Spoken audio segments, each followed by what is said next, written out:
The frozen ground crunched beneath General George Washington's boots as he surveyed the Delaware River on the night of December 25, 1776. Most historians focus on the famous crossing to Trenton, but few realize that Washington's mind was already racing toward a second, even more audacious strike that would fundamentally alter the course of the American Revolution.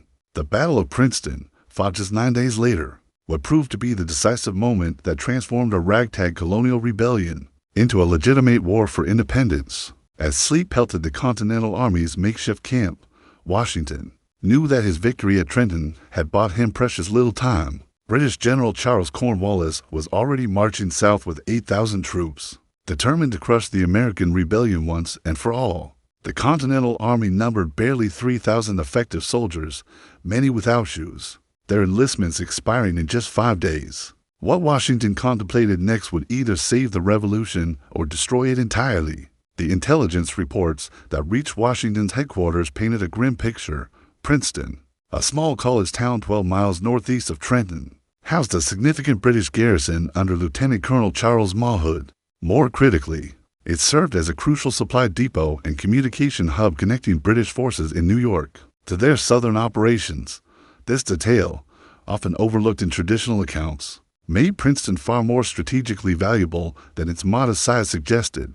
Captain Alexander Hamilton, Washington's young aide-de-camp, later wrote in his personal correspondence that the general spent that frigid evening studying crude maps by candlelight, tracing routes with his finger while muttering calculations under his breath. The plan taking shape in Washington's mind was breathtakingly bold. Rather than retreat to safety across the Delaware, he would march his exhausted army through the night and strike at Princeton before Cornwallis could react. The decision carried enormous risks. His men were already pushed to their physical limits, subsisting on meager rations and suffering from exposure to the bitter winter. Many lacked proper weapons, and ammunition was dangerously low.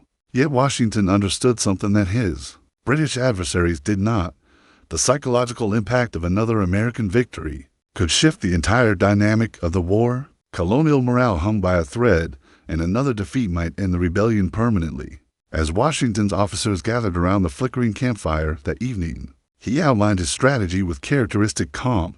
They would leave behind their heaviest equipment and non-essential supplies, marching light and fast through the darkness. The element of surprise would be their greatest weapon. Major General Nathanael Greene would lead one column along the Quaker Road, while Washington himself would command the main force. Along the Post Road, converging on Princeton from 2 directions simultaneously, the general's personal physician, Dr. James Craik, observed years later that Washington seemed to age a decade during those planning sessions. The weight of the Revolution's survival pressing heavily upon his shoulders, every detail mattered.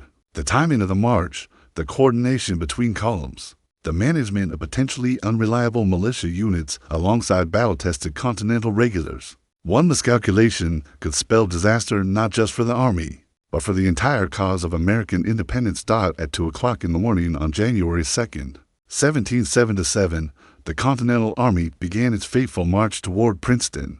The temperature had plummeted well below freezing, and a sharp wind cut through the soldiers' threadbare uniforms like daggers. What made this night march particularly significant was not just its tactical boldness, but the fact that it represented the first time Washington had successfully executed a complex multi-column maneuver under combat conditions. The route itself told a story of meticulous planning that historians have only recently begun to appreciate fully. Washington chose the lesser-known Quaker Road specifically because local intelligence suggested it would be less heavily patrolled by British scouts. This decision demonstrated his growing sophistication as a military commander, moving beyond the conventional European tactics that had served him poorly in earlier engagements. Around New York, Sergeant Joseph White of the 3rd Pennsylvania Regiment kept a detailed diary of that march, later donated to the Historical Society of Pennsylvania. His entries reveal the human cost of Washington's gamble, men collapsing from exhaustion, others leaving bloody footprints in the snow, and the constant fear of discovery by British patrols. Yet White also recorded something remarkable, a growing sense of purpose among the troops that had been absent since the disasters of Long Island and Manhattan. The logistics of moving 3,000 men, artillery pieces, and supply wagons through the New Jersey countryside in complete darkness presented enormous challenges. Captain Thomas Rodney of the Delaware Regiment noted in his memoirs how Washington personally supervised the crossing of every creek and gully, ensuring that the Army's precious artillery remained operational despite the treacherous conditions. The general understood that his cannons would be crucial in any engagement. With the well-positioned British forces at Princeton as dawn approached, the two American columns were precisely where Washington had planned them to be. Greene's force, approaching Princeton from the north along the Quaker Road, while Washington's main body advanced from the southwest. This coordination, achieved without modern communication methods, represented a tactical masterpiece that military historians still study today. According to research published in the Journal of Military History, the successful execution of this night march marked Washington's emergence as a commander capable of complex strategic thinking. The first British patrol encountered American advance scouts at approximately 6:30 in the morning, just as the winter sun began to pierce the morning mist. Lieutenant William Howe of the 40th Foot later testified before a British military tribunal that his men were completely unprepared for an American attack from two directions simultaneously. The element of surprise, so carefully cultivated during the night march, was about to pay enormous dividends. What happened next would demonstrate why the Battle of Princeton deserves to be remembered not merely as a tactical victory, but as the moment when the Continental Army proved it could outmaneuver and outfight professional European troops under the right circumstances. The lessons learned during this night march would serve Washington well throughout the remainder of the war, forming the foundation of the hit-and-run tactics that would eventually drive the British from American soil. The morning mist clung to the frost-covered fields surrounding Princeton as Lieutenant Colonel Charles Mawhood prepared for what he believed would be a routine patrol toward Trenton. The British commander had no idea that 3,000 Continental soldiers were converging on his position from two different directions, their approach masked by the rolling terrain and early morning fog. This intelligence failure would prove catastrophic for British strategic planning. Throughout the remainder of the war, Mawhood's force consisted of approximately 350 men from the 17th, 40th, and 55th Regiments, of foot, along with a small detachment of light dragoons. These were veteran troops, many of whom had served in European campaigns before being deployed to suppress the American rebellion. Their confidence in facing colonial militia was absolute, a confidence that was about to be shattered forever. The first contact occurred when Captain John Fleming's advance guard of British light infantry encountered American scouts near the Stony Brook Bridge. According to Captain Fleming's after-action report, preserved in the British National Archives, his men initially mistook the approaching Americans for fellow British troops returning from patrol. This confusion lasted only moments, but it provided Washington's forces with crucial additional seconds to deploy for battle. As referenced in David Hackett Fisher's comprehensive study, Washington's Crossing, the terrain around Princeton played a decisive role in the battle's outcome. The gently rolling fields, broken by stone walls and farm buildings, provided excellent cover for Washington's men while channeling the British response into predictable patterns. Washington had studied this ground carefully during his retreat through New Jersey months earlier, and now that knowledge was paying dividends. The sound of musket fire erupted across the quiet countryside as British and American forces clashed. Near the William Clark Farm, Brigadier General Hugh Mercer, leading the American advance, found his men engaged in a fierce firefight with Mawhood's regulars. The British, despite being outnumbered, initially held their ground with disciplined volleys that sent several American units reeling backward in confusion. It was at this critical moment that Washington demonstrated the personal leadership that would make him legendary. Spurring his horse directly toward the heaviest fighting, the general appeared through the smoke like an apparition, his blue and buff uniform clearly visible to both armies. Captain John Chilton of the 3rd Virginia Regiment later wrote to his wife that seeing Washington ride fearlessly between the opposing lines filled the Continental soldiers with supernatural courage. The tide of battle turned when Captain Alexander Hamilton's battery of artillery pieces, laboriously dragged through the night march, opened fire on the British formations. The 6-pound cannonballs tore through Mawhood's ranks with devastating effect, disrupting the tight formations that had been the backbone of British tactical doctrine. For the first time in the war, American artillery was being used with deadly precision against professional European troops. Tragically, General Mercer fell mortally wounded during the initial exchange, struck down by British bayonets while attempting to rally his men. His death could have demoralized the American forces. but instead it seemed to galvanize them. The sight of their beloved commander falling spurred the Continental soldiers to fight with a ferocity that surprised even their own officers. Mercer's sacrifice became a rallying cry that echoed across the battlefield, transforming what might have been a retreat into an unstoppable advance. Lieutenant Colonel Charles Mawhood stared in disbelief as his veteran regiments began to waver under the relentless American assault. These were the same troop who had conquered European battlefields, men trained from boyhood in the rigid disciplines of 18th century warfare. Yet they were being systematically dismantled by an army that European military experts had dismissed as an undisciplined rabble just months earlier. The psychological impact of this reversal cannot be overstated. British military doctrine was built upon the assumption of inherent superiority over colonial forces. When American militiamen had fled in panic at Brandywine and Germantown, it merely confirmed what British officers already believed about colonial fighting capabilities. But at Princeton, professional soldiers were witnessing something unprecedented: American troops advancing steadily, under fire, maintaining formation discipline, and employing coordinated tactics with deadly effectiveness. Captain William Scott of the 40th Foot later described the moment when his men began to break ranks as the most shocking reversal I witnessed in 20 years of military service. The British soldiers, trained to fight in tight formations with mutual support, found themselves scattered across unfamiliar terrain, unable to maintain the cohesion that was their greatest tactical advantage. American riflemen, fighting from behind stone walls and farm buildings, picked off British officers with devastating accuracy. Washington's tactical brilliance became evident as the battle progressed. Rather than ordering a frontal assault that would have played to British strengths, he allowed his forces to flow round the enemy flanks like water around a stone. This fluid approach to battlefield command represented a distinctly American innovation, born from fighting conditions that European military academies had never contemplated. The rigid tactics that worked perfectly on European plains proved inadequate in the broken terrain of colonial America.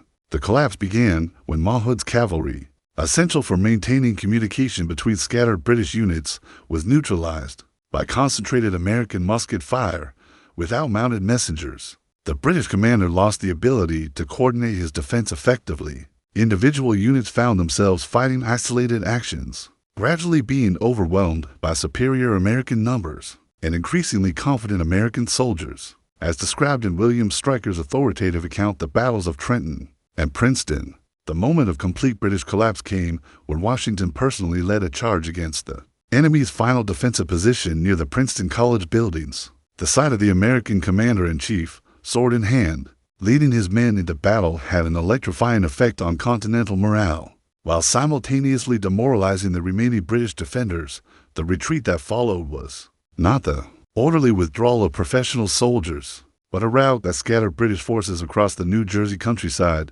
Equipment, supplies, and weapons were abandoned as Mawhood's men fled northward toward New Brunswick. For the first time in the war, British regulars were running from American forces, and the psychological implications of this reversal would resonate throughout both armies for months to come. What made Princeton particularly significant was not just the tactical victory, but the demonstration that American forces could defeat British regulars in conventional battle. When properly led and motivated, this lesson was not lost on European observers, particularly the French, who were carefully monitoring American military capabilities while considering whether to enter the war as active allies. The true genius of Washington's Princeton campaign became apparent not in the immediate aftermath of the battle, but in the strategic consequences that unfolded over the following weeks. While contemporary observers focused on the tactical details of the fighting, Washington had orchestrated something far more sophisticated, a fundamental shift in the balance of power throughout New Jersey that would force British forces to abandon their forward positions and retreat to defensive enclaves. Within hours of Mawhood's defeat, British garrisons throughout central New Jersey began receiving urgent orders to abandon their posts and consolidate around New Brunswick and Perth Amboy. These withdrawals were not merely tactical adjustments, but strategic admissions that British forces could no longer maintain secure supply lines. In the face of an increasingly effective Continental Army, the ripple effects of Princeton extended far beyond the immediate battlefield.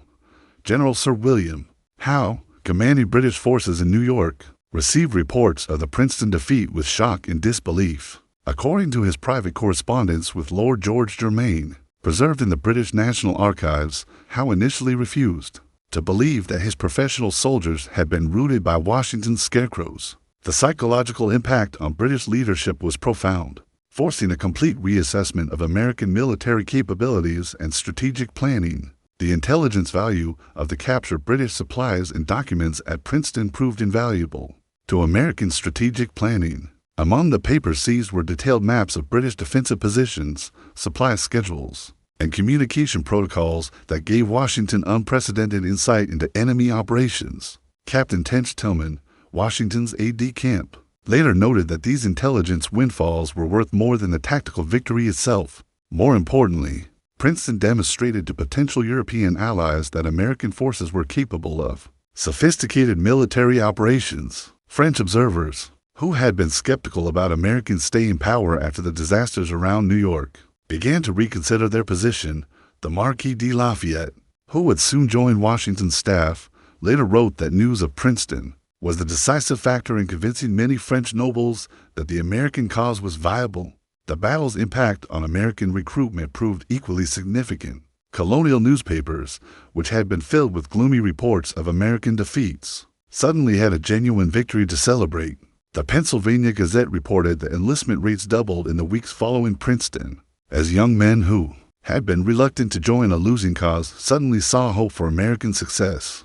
This surge in recruitment would prove crucial for sustaining military operations through the difficult months ahead. Perhaps most importantly, Princeton validated Washington's evolving military philosophy. Rather than attempting to match British forces in conventional European-style battles, the American commander had demonstrated that mobility, surprise, and intimate knowledge of local terrain could overcome superior numbers and training. This strategic insight would guide American military operations for the remainder of the war, culminating in the decisive victory at Yorktown. The financial implications of Princeton were also significant. Colonial merchants, who had been hesitant to extend credit to a seemingly doomed rebellion, began to view American prospects more favorably. Robert Morris, the Revolution's chief financier, later credited the Princeton victory with enabling crucial loans that kept the Continental Army supplied through the harsh winter months. Without this financial lifeline, the American cause might have collapsed despite its military successes. The news of Princeton's stunning reversal reached European capitals with the speed of 18th-century diplomatic correspondence, creating shock waves that would fundamentally alter the geopolitical landscape of the American Revolution. King Louis XVI of France, who had been cautiously observing American prospects while considering intervention against Britain, received detailed reports from his foreign minister, Charles Gravier, Comte de Vergennes, that emphasized the professional quality of American military operations. In London, Lord George Germain faced increasingly hostile questioning in Parliament about British military competence in America. The opposition, led by Charles James Fox, seized upon Princeton as evidence that British strategy was fundamentally flawed. According to parliamentary records preserved in the House of Commons archives, Germain was forced to defend not just tactical decisions, but the entire premise that colonial resistance could be easily suppressed through conventional military means. The Spanish court in Madrid, under King Charles III, viewed Princeton's implications through the lens of their own colonial empire. Spanish officials worried that successful American resistance might inspire similar movements in their own New World territories. Yet they also recognized that British difficulties in America created opportunities for Spanish expansion in the Caribbean and along the Gulf Coast. This strategic calculation would eventually lead Spain to provide crucial support to the American cause. Frederick the Great of Prussia, widely considered Europe's finest military mind, reportedly studied detailed accounts of the Princeton campaign with great interest. According to Baron Friedrich von Seckendorff-Faberdar's diplomatic correspondence, Frederick praised Washington's tactical innovation, while noting that European military academies would need to reconsider their doctrines in light of American successes. This professional recognition from Europe's most respected military strategist carried enormous weight in international circles. The Dutch Republic, heavily invested in international trade, began to reassess the commercial implications of American independence. Amsterdam's banking houses, led by the influential Van Staphorst firm, quietly began exploring financial relationships with American representatives. The prospect of American victory, which had seemed impossible before Princeton, suddenly appeared plausible enough to justify serious commercial consideration. As documented in Samuel Flagg Bemis's classic study, The Diplomacy of the American Revolution, Princeton marked the beginning of serious French consideration of formal alliance with America. The Comte de Vergennes, in his reports to Louis XVI, noted that American military competence had reached a level that justified French confidence in eventual American success. This assessment would prove crucial in the alliance negotiations that began later in 1777.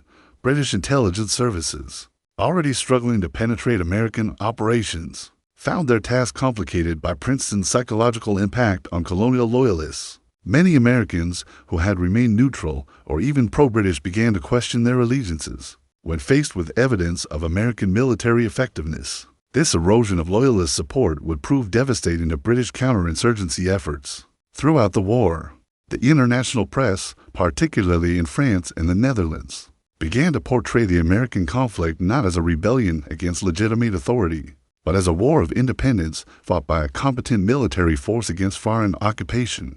This shift in narrative was crucial for American diplomatic efforts, providing moral legitimacy for European intervention on behalf of the American cause. The Battle of Princeton's true importance lies not in the immediate tactical victory, but in how it fundamentally transformed American understanding of their own military potential and national destiny. Before Princeton, the Continental Army was viewed by many colonists as a necessary but probably doomed enterprise. After Princeton, Americans began to believe that independence was not just a noble aspiration, but an achievable goal that could be won through superior strategy and determination. Washington himself emerged from Princeton as a commander of international stature. European military observers, who had previously dismissed him as an amateur leading irregulars, began to study his tactics and strategic thinking with serious professional interest. The transformation was remarkable. In less than 2 weeks, Washington had evolved from a general whose army was nearly extinct to a strategist whose innovations were being discussed in the military academies of Europe. The battle's impact on American military doctrine proved enduring.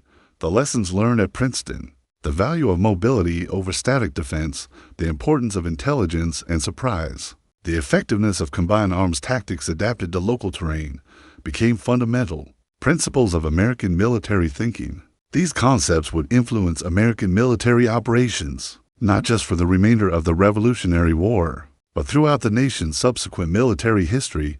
Perhaps most significantly, Princeton demonstrated that Americans could create effective institutions under pressure, the coordination required for the night march, the logistics of supplying an army in winter conditions, the intelligence gathering that made the surprise possible.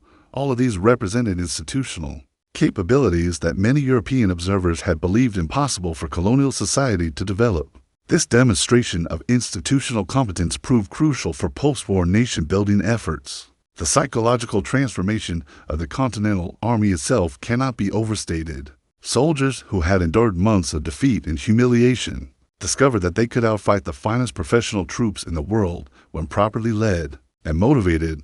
This confidence, forged in the crucible of Princeton's fields, sustained the Army through the dark years that followed and ultimately carried them to final victory at Yorktown. Princeton also established the template for American military leadership that persists to this day. Washington's personal presence on the battlefield, his willingness to share the dangers faced by his men, and his ability to inspire extraordinary effort through personal example became defining characteristics of American military culture.